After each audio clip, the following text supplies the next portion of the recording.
What's up, everybody? This is Clint from the Diehard MMA Podcast for Odds.com. Make sure you check out UFC Vegas 21, the podcast. Click the link below. Head on over to Odds.com. Check it out. We broke it all down with my boy Gianni, the Greek. We got some really good stuff this week. Hit the link. Hit the like. Good luck on all your action. You have a great week. Well, we're moving on. Really good fight coming up here next. Bantamweight. Jonathan Martinez taking on Davey Grant.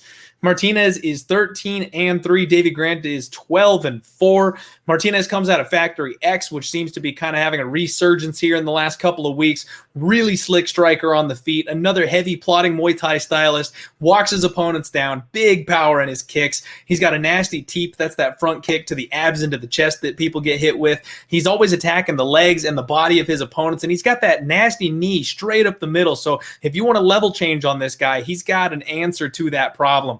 Davey's a guy that he rips his opponent with body shots. I love seeing that from fighters. They just kind of bank that for later on in the fight. They grind their opponents down, and he has hard leg kicks himself, but he wings big hooks and drops his hands. So he's going to be very hittable. In fact, he went to war in his last fight against the guy. I'm blanking all of a sudden here on his opponent who just recently got cut from the UFC, Martin Day. He just absolutely threw down with Martin Day for 15 straight minutes. Now, Davey Grant is mostly a grappler. All of his wins come by submission. If he gets on top of you, you're in trouble. I've got a hard time seeing him take down Jonathan Martinez. And with the way he opens up on the feet and is so hittable, I think this is a prime spot for a knockout. But Jonathan Martinez is all the way up at -300, -310.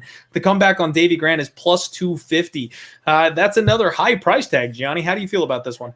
Yeah, for me, this is simple. If not for the big age gap, again, to me, that age is, it's one of the data points that has a ton of statistical significance. It really does. And we have so much sample size to back it up, and fights. So for me, when someone crosses that like 8, 9, 10, 12 years, you got to, number one, have a lot of reason to back the older fighter. But here's the problem with Jonathan Martinez with taking that side. The value's gone, meaning, he's 2-1 in 2020. He's had a great UFC year. He's 4-2 now in the UFC, but he was a dog in 2 or 3 of those. Now it's a much different situation. You're going from winning as a dog to now having to win as a -320 favorite. Again, what's the break even? 75, 76%. So I got to conclude Martinez wins this upwards of 80+% of the time, that this line should be greater than -400, 420, 430. I think that's too high against, Grant. If Grant's able to get takedowns, at least that's what the data shows here. That's his path to victory here. If he's able to get those. Now, this is another fight that's favored. At least the odds makers put it out there, and the market has agreed so far, heavily favored to go to distance. It's at bantamweight. It's got a coin flip a little more than half the time. It does go to a decision just by a small percentage.